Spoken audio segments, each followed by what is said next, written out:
તણાવની જે અસરો છે એનામાંથી મુક્ત થઈ શકાય. પહેલો બેઝિક કોન્સેપ્ટ આપણા મનમાં ક્લિયર કરવાની જરૂર છે કે આ લોકની દ્રષ્ટિએ બધી જ વસ્તુ પ્રાપ્ત થાય તો માણસને ક્યારેય ચિંતા કે તણાવ ન આવે. પહેલો આપણો આ બેઝિક કોન્સેપ્ટ છે ને આપણે છોડવાની, ભૂલવાની જરૂર છે કે if I have everything upon this અર્થ, મારી પાસે 100, 200, 500 કરોડ રૂપિયા હોય, મારી પાસે એક આવો વૈભવી વિલા હોય, મારી પાસે 10-15 લક્ઝુરિયસ કાર્સ હોય, પત્ની અને સંતાનો બધા કયાગરા હોય, સંબંધો સમાજમાં સારા હોય, બધા લોકો મને સમાજમાં માનપાન આપતા હોય. જો આ બધું ગોઠવાઈ જાય ને તો પછી તણાવ રહે નહીં. આ બધું જો સારી રીતે ગોઠવાઈ જાય તો મારે પછી કોઈ ચિંતા નથી, મારે કોઈ સ્ટ્રેસ નથી. That is the basic concept is wrong. It is fundamentally wrong. આ બધું હોય તો પણ જબરદસ્ત તણાવ આવી શકે છે અને એ સ્ટ્રેસના કારણે આપઘાત સુધી લોકો જઈ શકે છે અને થાય છે. કારણ કે તણાવ આવે કે ન આવે એનું કારણ વેલ્યુઝ છે, એનું કારણ મટીરિયલ લાઈફ નથી. Again I repeat, whether stress comes in your life or not, it is not dependent upon materialistic values or materialistic pleasures. It absolutely depends upon the values that you cultivate in your life.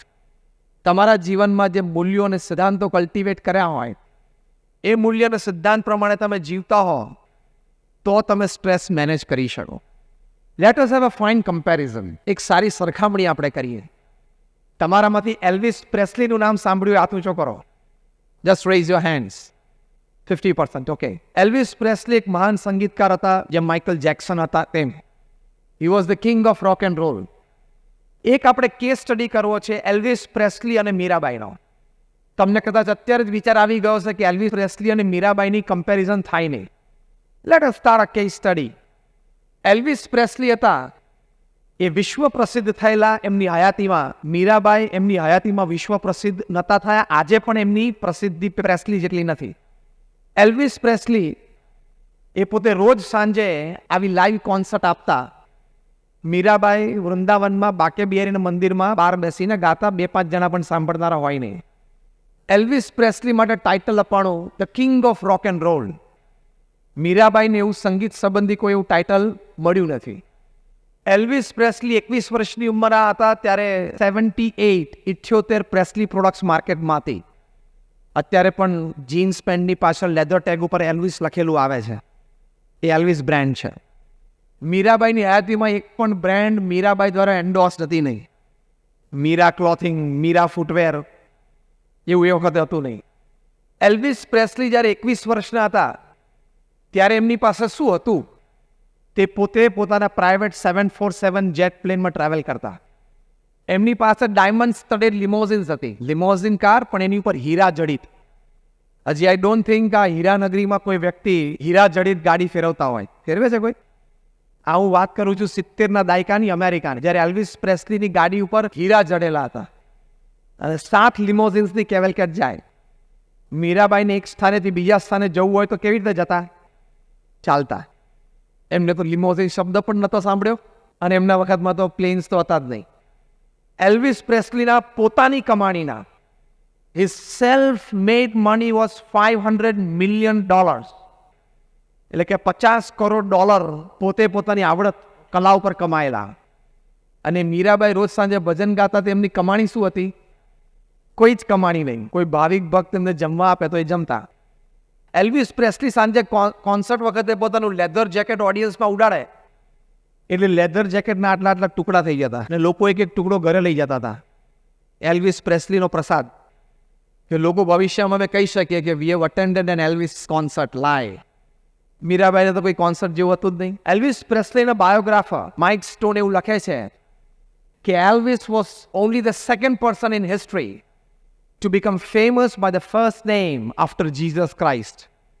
Jesus Christ પછી કોઈ બીજી વ્યક્તિ પૃથ્વી ઉપર પ્રથમ નામથી પ્રસિદ્ધ થઈ હોય તો એલ્વિસ છે. મીરાબાઈની હયાતીમાં એમના વિશે કોઈ જીવન ચરિત્ર લખાણો નથી. આટલી વાત સાંભળ્યા પછી તમને એમ થાય કે આ બંનેની કમ્પેરિઝન હોય જ નહીં, સરખામણી કરાય જ નહીં. પણ એલ્વિસ પ્રેસ્લી 15મી ઓગસ્ટ 1977ના દિવસે 33 વર્ષની ઉંમરે રાત્રે 40 સ્લીપિંગ પિલ લઈને સૂતા તે ફરી વખત ઉઠ્યા જ નહીં. હી કમિટેડ સુસાઇડ. 33 વર્ષની ઉંમરે એલ્વિસ પ્રેસ્લીએ પોતાની કમાણીના $500 મિલિયન એ મૂકીને આપઘાત કર્યો. અને મીરાબાઈ માટે તો આપઘાત શબ્દ બહુ દૂર હતો. આજે 500 વર્ષ પછી મીરાબાઈના એક એક ભજન ઉપર લોકો PhD અને MPhil થાય છે અને 4 જણાનું કુટુંબ પ્રેમથી આજીવિકા પૂરી કરે છે. આજે ભારતમાં 200થી પણ વધારે ફેમિલીઝ એવા છે. they have done some research. their main breadwinner, he has done some research, some work on Mirabai's bhajan, and the entire family they are earning their livelihood. Elvis Presley આપઘાત કર્યો અને મીરાબાઈના એક એક ભજન ઉપર આજે લોકો આખું જીવન જીવી જાય છે. હવે ખબર પડી ને કે સરખામણી કેમ શરૂ કરી હતી. એલ્વિસ પ્રેસ્લીના આપઘાતનું કારણ શું? આવી વ્યક્તિને આપઘાત કરવો પડે? રોજ સાંજે 1000 માણસ એને સાંભળવા માટે આવે, રોજ મંચ ઉપર આવવાનું, પ્રાઇવેટ જેટમાં જવાનું, હીરા જડિત લિમોઝિન ગાડી, એલ્વિસના નામની 78 પ્રેસ્લી પ્રોડક્ટ્સ બધી માર્કેટમાં હોય.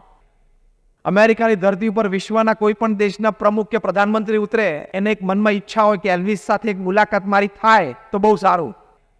આ વ્યક્તિ આપઘાત કરવો પડે?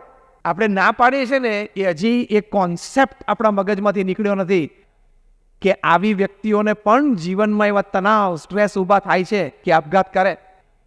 એલ્વિસ પ્રેસ્લી જ્યારે એમનું મોસ્ટ ઇમ્પોર્ટન્ટ કમ્પોઝિશન એક વખત પ્લે કરતા હતા, હાઉ ગ્રેટ ધા આર્ટ, એ વખત એમના સેક્રેટરી એમને પૂછ્યું, sir how are you feeling, તમને આમ કેવો અનુભવ થાય છે? ત્યારે એલ્વિસ પ્રેસ્લી બંને હાથ પિયાનો ઉપરથી નીચે નાખીને બોલેલા, નિશાસો નાખીને, વેરી અલોન, મને બહુ જ એકલતાનો અનુભવ થાય છે. એટલે રોજ સાંજે 1000 માણસ તને સાંભળવા આવે છે ને તને એકલતાનો અનુભવ થાય? રોજ સવારે ઉઠીને ખાલી ગેલેરીમાં આવે ત્યારે નીચે 200 ટુરિસ્ટ ઊભા હોય કે હમણાં એલ્વિસ પ્રેસ્લી ગેલેરીમાં આવીને હાથ ઊંચો કરશે ને એટલે આપણને બધાને એલ્વિસના દર્શન થશે, અને તને એકલતાનો અનુભવ થાય છે? અને મીરાબાઈ બાકે બિહારી મંદિરના એકલા બેઠા બેઠા ભજન ગાય છે, પાયોજી મેને રામ રતન ધન પાયો. હું એકલી છું જ નહીં, ભલે મેં રાજપાટનો ત્યાગ કર્યો, મારા પતિ મોટા રાણા એટલે રાજા છે, અને મેં મહારાણીનું પદ ભોગ્યું છે અને અત્યારે સામાન્ય વસ્ત્રમાં સામાન્ય જીવન જીવું છું, પણ ભજન શું લખ્યું? પાયોજી મેને રામ રતન ધન પાયો. એલ્વિસ પ્રેસ્લીને બીજું બધું ધન હતું છતાં એકલતા હતી. મીરાબાઈ પાસે બીજું કશું જ ધન હતું નહીં છતાં અંતર ભરેલું હતું.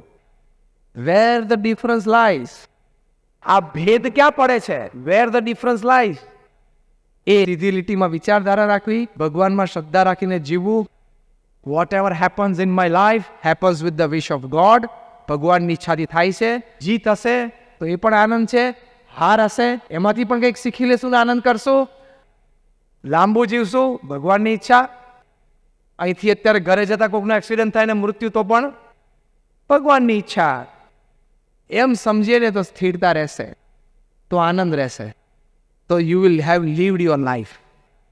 જો તમે 80 કે 90 વર્ષની ઉંમરે મૃત્યુ સૈયા ઉપર હોય ને તમારી છાતી ઉપર હાથ મૂકીને કહી શકો કે yes I lived my life, હું મારું જીવન જીવ્યો, ધંધોય કર્યો, કુટુંબ પણ સાચવ્યું, સમાજ સેવા પણ કરી, લોકોને મદદરૂપ પણ થયો, ભગવાનની ભક્તિ પણ કરી, કોઈને નડ્યો નથી, કોઈનું મેં ખોટું નથી કર્યું.